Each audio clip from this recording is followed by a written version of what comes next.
አቂዳ ለሚለው ብዙ ቁጥር ነው። ለምሳሌ ብዙ ቦታ ላይ ሱረቱ በቀራ ምዕራፍ 2 ቁጥር 234 ላይ ራሱ የጋብቻ ውል ለሚለው ቃል ቁለቱን ኒካ ተብሎ ተጽፏል ማለት ነው። ራሱ አቂዳ ማለት አንቺ አቂዳሽ ምንድን ነው ስትባይ በልብሽ አምነሽ የያዝሽውና የቋጠርሽው ነገር ምንድን ነው ማለት ነው። ስለዚህ ይህ ቋንቋዊ ፍቺ ነው። አቂዳ ማለት ሸሪዓዊ ፍቺ ደግሞ አንቀጸ እምነት ማለት ነው። ዶግማ ማለት ነው። ዶግማ የሚለው የግሪክ ቃል ራሱ መሰረት፣ መርህ ማለት ነው። አንቀጸ እምነት ማለት ክሪድ የምንለው ራሱ እና ረሱል ሰለላሁ ዐለይሂ ወሰለም ናቸው። ሐዲስ ላይ ነው የምናገኘው አቂዳ የሚለውን ቃል ግን ቁርአን ላይ ከሆነ ደግሞ ኢማን በሚለው ነው። አቂዳ ማለት ሲምፕሊ እምነት ማለት ነው ትርጉሙ። ሁለቱም ኢንተርቼንጅ ሆኖ ነው የሚመጣው። አቂዳ ማለት የቋጠርሽው በልብሽ የቋጠርሽው እምነትሽ አቂዳ ይባላል ማለት ነው። ረሱል ሰለላሁ ዐለይሂ ወሰለም ናቸው በግስ መደብ ደረጃ የሙስሊም ልብ በሶስት ጉዳይ አያምንም ጀነት የሚገባበት ቢሆን እንጂ ብለው ምንድናቸው ሲባሉ ለአላህ ብሎ በእኽላስ መስራት፣ ለአሚር ቅን ምክርን ለመስጠትና ጀማን አጥብቆ መያዝ ብለዋል። ጀማውን ማለት ነውና አያምንም ብለው የተቀመጠው ቃል ዩእሚኑ ለሚለው ቃል የአረብኛው ምንድነው አቂዳ ተብሎ ነው የተቀመጠው። ስለዚህ አቂዳ የሚለው በቁርአን ውስጥ ኢማን በሚለው ነው የመጣው ማለት ነው። አላህ በቁርአን ውስጥም በሱረቱ ማይዳ ምዕራፍ 5 ቁጥር 89 ላይም እንደዛ ይላል። ባሰባችሁት ለሚለው ቃል የሚገባው አቂዳ የሚለውን ቃል ይጠቀማል ማለት ነው ራሱ ማለት ነው። በውስጥሽ አስበሽ የምታምኚው ነገር አቂዳ ይባላል ማለት ነው። ስለዚህ አርካኑን ኢማን አቀዲ ነው ራሱ መሰረት ነው፣ ላንቺ ዶግማ ነው። ላኢላሃ ኢለላህ ካላህ በስተቀር በሀቅ የሚመለክ አምላክ የለም ሲባል ያንን ነው አቂዳሽ ነው። ኢማን ማለት ደግሞ እምነት ማለት ነው። ያው ትልቁ የኢማን ቅርንጫፍ ኢማን ከሰባ በላይ የሆኑ ቅርንጫፎች አሉት። ትልቁ ቅርንጫፍ ደግሞ ላኢላሃ ኢለላህ ነው ብሏል ረሱል ሰለላሁ ዐለይሂ ወሰለም። እና ላኢላሃ ኢለላህ የሚለው ሁለት እንትኖች አሉት። ምንድነው? ሁለት ሩኮች አሉት። አንደኛው ነፊ ይባላል፣ ሁለተኛው ኢስባት ይባላል። ነፊ ማለት ማፍረስ ነው። ነፊ ማለት ላኢላሃ ስትይ ታፈራርሻለች ማለት ነው። ኢለላህ ስትይ ደግሞ ኢስባት ታደርጊያለሽ፣ ታጸድቂያለሽ ማለት ነው። ሱረቱ በቀራ ምዕራፍ 2 ቁጥር 156 ላይ በጣዖት የሚክድና በአላህ የሚያምን ሰው ለእርሷ መበጠስ የሌለበት ጠንካራ ገመድ ወይም ዘለበትን በእርግጥ ጨበጠ ብሏል አላህ በቁርአን ውስጥ። ስለዚህ ይህንን ነው የአላህን ገመድ አጥብቃችሁ ያዙ ነው የሚለው ቁርአን ሱረቱል አሊ ኢምራን ምዕራፍ 3 ቁጥር 103 ላይ ያዙ ማለት ገመዱን ነው። ላኢላሃ ኢለላህ የሚለውን ገመድ ትይዣለሽ። ተንጠልጥለሽም ከእሳት ጉድጓድ አፋፍ ላይ የወጣሽው በሱ ነው። በእሳት ጉድጓድ አፋፍ ላይ በነበራችሁ ጊዜ ከእርሱ አዳናችሁ ነው የሚለው። ይህንን ነው እንትን የሚለው የሚያሳየው ማለት ነው። ሱረቱል አይ ቲንክ ሉቅማን ላይ ይመስለኛል ምዕራፍ 31 ቁጥር 22 ላይ እርሱ መልካም ሰሪ ሆኖ ፊቱን ወደ አላህ የሚሰጥ ሰው ጠንካራ ገመድን በእርግጥ ሰጥ ይላል። የሚሰጥ ለሚለው የአረብኛው ቃል ዩስሊም ብሎ ነው ያስቀመጠው። ስለዚህ አንድ ሰው ላኢላሃ ኢለላህ ብሎ ያንን በብቸኝነት አንዱን አምላክ ሊያመልክ ሲመጣ እንትን ነው። ከዛ በተረፈ ቁርአንና ሐዲስ ላይ መሰረት የሌለው ነገር ከጊዜ በኋላ የመጡ ነገሮች ምናምን ነገሮች ሲመጡ ደግሞ ያንን ደግሞ መጠንቀቅ አለብሽ። ያንን ደግሞ የምታውቂው በትምህርት ነው፣ ደሊል ነው የምትፈልጊው። አንቺ ከዚህ በኋላ ምንም ነገር ስትባይ ቁርአንና ሐዲስ ላይ አለ ወይ ብለሽ የመጀመሪያ ጥያቄ ነው ማቅረብ ያለብሽ። ካለ እንትን ታያለሽ። ዝም ብሎ የቶራ በራና አርቲቡርቲ የሆኑ ነገሮች ሰዎች ሲናገሩ እንኳን ከሰማሽ ቁርአንና ሐዲስ ላይ ደሊሉን አሳዩኝ ብለሽ ማለት አለብሽ እንጂ ምንድነው ምናምን ነገር ተብሎ የሚያደናግርም ነገር የለውም። ራሱ ሐላል ግልጽ ነው፣ ሐራምም ግልጽ ነው። በመካከል ያለው የሚያጠራጥር ነገር ነው ብለዋል ረሱል ሰለላሁ ዐለይሂ ወሰለም። የሚያጠራጥር ነገር ሲኖር ደግሞ ወደማያጠራጥረው አዘንብሉ ብለዋል። ስለዚህ በግልጽ የተቀመጠ ነገር አለ። ይሄኛው ፈርድ ነው፣ ይሄ ሙስተሃብ ነው፣ ይሄ ሙባህ ነው፣ ይሄ መክሩ ነው፣ ይሄ ሐራም ነው የሚለውን አምላካችን አላህ በቁርአንና ረሱል ሰለላሁ ዐለይሂ ወሰለም በሐዲስ ላይ አስቀምጦታል። አምላካችን አላህ የእሱ ንግግር ነው ቁርአን፣ ሐዲስ ደግሞ የረሱል ሰለላሁ ዐለይሂ ወሰለም ንግግር ነው። እሳቸው ነብይ ናቸው። ሐሳቡ የሚመጣው ካላህ ዘንድ ነው፣ ወሂ ነው ብለን ነው የምናምነው። ንግግሩ ግን የእሳቸው ነው።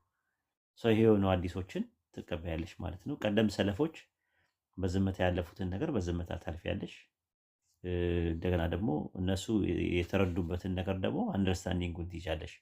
ፈርስት ጄኔሬሽን፣ ሰከንድ ጄኔሬሽን እና ሰርድ ጄኔሬሽን የሚባሉት የመጀመሪያው ትውልድ፣ ሁለተኛው ትውልድ እና ሶስት ትውልዶች አሉ። እነሱ ላይ ነው ቤዝድ ያደረገው ረሱል ሰለላሁ ዐለይሂ ወሰለም መሰረት አድርጋችሁ ያዙ፣ አጥብቃችሁ ያዙ ያሉ። እዛ ጋር ያሉ ምን ይባላሉ እነዛ ሰዎች? ሰለፎች ይባላሉ ማለት ነው። የቀደምት ሰለፎች ይባላሉ ማለት ነው። ቀዳሚዎቹ እነሱ ማለት ነው።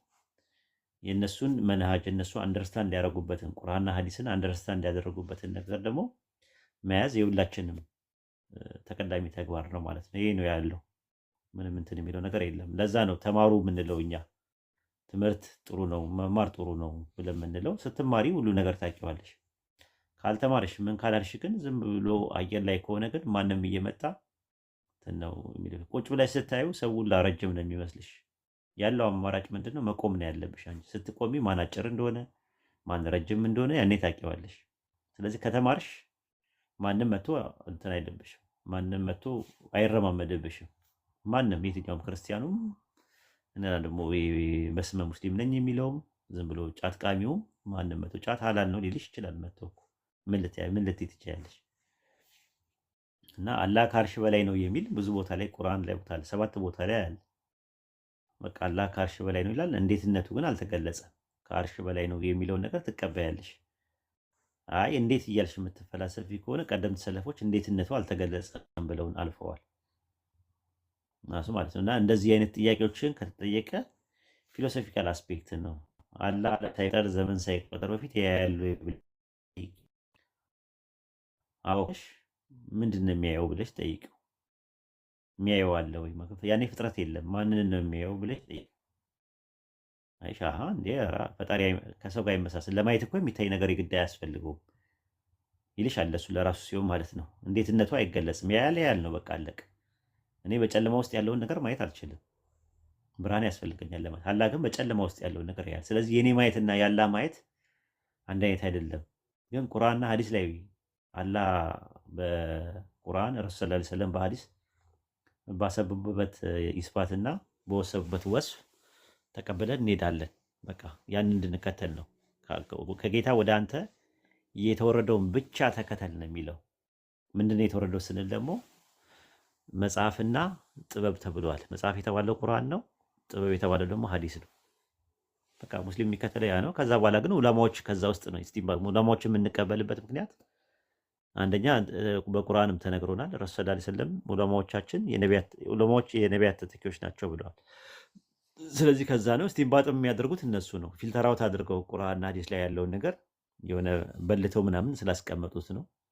ኪታቦችም ደግሞ አሉ በውስጡ ብዙ መጽሐፍቶች አሉት ይላል ስለ ቁርአን ሲናገርና በውስጡ ብዙ ኪታብ እንዲመጣ በተለያየ ጉዳይ እንዲመጣ ያደረጉት ዑለማዎች ያንን እንደሚያመጡም ደግሞ አምላካችን አላህ በቁርአን ውስጥ ነግሮናል ማለት ነው። አይ ቲንክ ብዙ የተወሳሰበ ነገር አይደለም። አንቺ በጣም ብሩህ አይምሮ ነው ያለሽ። የሰው ልጅ አይምሮ ደግሞ እንዲሁ በተፈጥሮ ስሉጥ ነው። አንቺ ደግሞ ብሩህ አይምሮ ስላለሽ ለመማር በጣም ዝግጁ ነሽ። ምንም ያቅትሻል አይመስለኝም። እና 6 ወር ምናምን ጊዜ ብትሰጪው መሰረታዊ የሆኑ ነገሮችን ታውቂበታለሽ ማለት ነው። ታመዛዝኝበታለሽ ማለት ነው። ምንም ያወዛግብ ነገር የለም ማለት ነው። እኛን ከሰለምሽ ስንት ጊዜ ነው? አዲስ ዓለም ጡት አላት አይደለ? ጥጃው ደግሞ የፈለገውን ነገር መርጦ ይጠባል። ከፈለገ የኛው ከዛ መዛሃቦቹ በፊቂና በአቂዳ ጉዳይ ላይ ራሱ መዛሃብ ማለት ራሱ መንገድ ነው። 4 ልክ እንደ ጡቶቹ ነው ራሱ ያሉት። 4ቱ መዛሃቦቹን እንቀበላለን እኛ።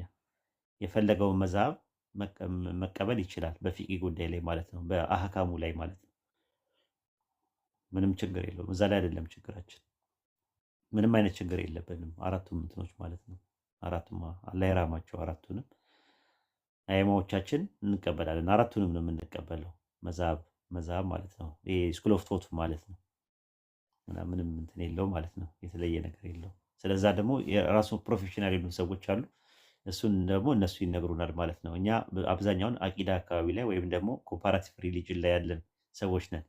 ሙቃረና ላይ ነን ፕሮፌሽናሊ ማለት ነው። እሱን ብጠይቀን እኛ እናብራራለን። በተረፈ አህካም የሚባሉ ትምህርቶች ላይ ፕሮፌሽናሊ ፊቂ ያጠኑ ሰዎች አሉ።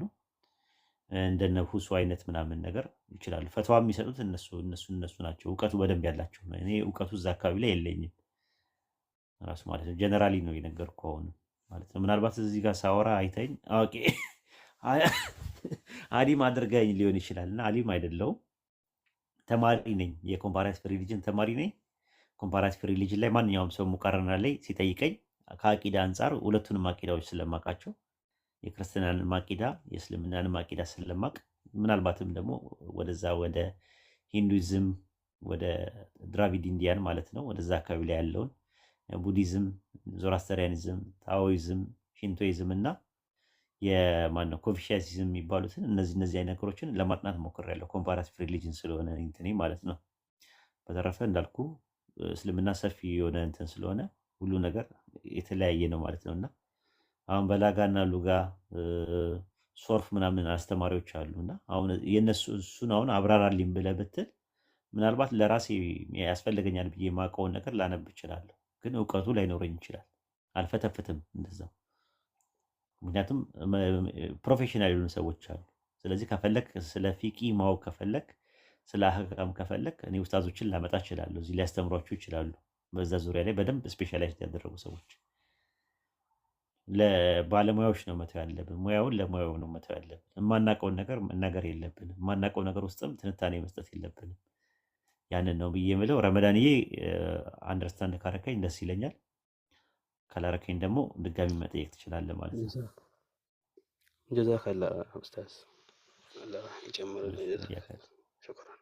ያደርጉ የነበሩ ሰዎች ብዙ ሰዎች ነበሩ፣ የሰሃባዎችን የኢማሞችን ምናምን ያደርጉ ነበርና ያንን ትምህርት በትምህርት ተዊድን አስተምረው ከዛ በኋላ ያ ነገር ከመካከለኛው ምስራቅ እንዲጠፋ ያደረጉ ናቸው። ሳውዲ አካባቢ ላይ የነበረው ማለት ነው።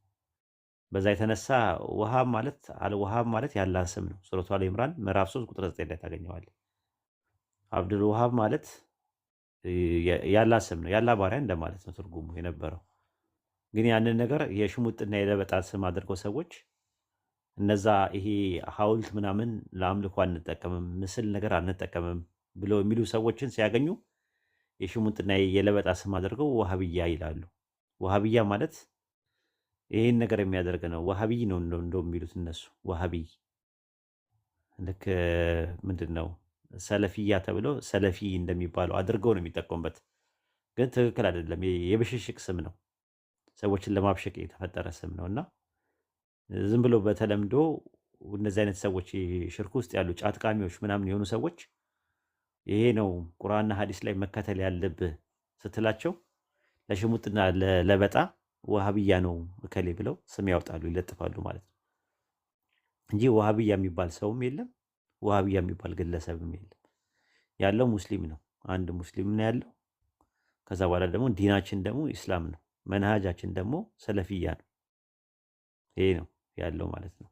መንሃጅ ማለት ምንድን ነው? ቀደምት ሰለፎች የመጀመሪያው ሁለተኛውና ሶስተኛው ትውልድ የሄዱበትን አካሄድ አርአያ አድርጎ የሚከተል ሰው እንትኑ መንሃጁ ሰለፊያ ይባላል። ሰውየው ሙስሊም ነው፣ ዲኑ ደግሞ ኢስላም ነው። ከዚህ ውጭ ሌላ ነገር የለም፣ ሌላ ዲን የለም፣ አንድ ብቻ ነው ያለው። ከእስልምና ሃይማኖት ሌላ የሚፈልግ በመጨረሻ የተዋለም ከከሳሪዎቹ ነው ይላል ሱረቱ አለ ኢምራን ምዕራፍ 3 ቁጥር 85 ላይ። አላህ ዘንድ የተወደደ ሃይማኖት ኢስላም ብቻ ነው ይላል ሱረቱ አለ ኢምራን ምዕራፍ 3 ቁጥር 19 ላይ። ይህን ይመስላል።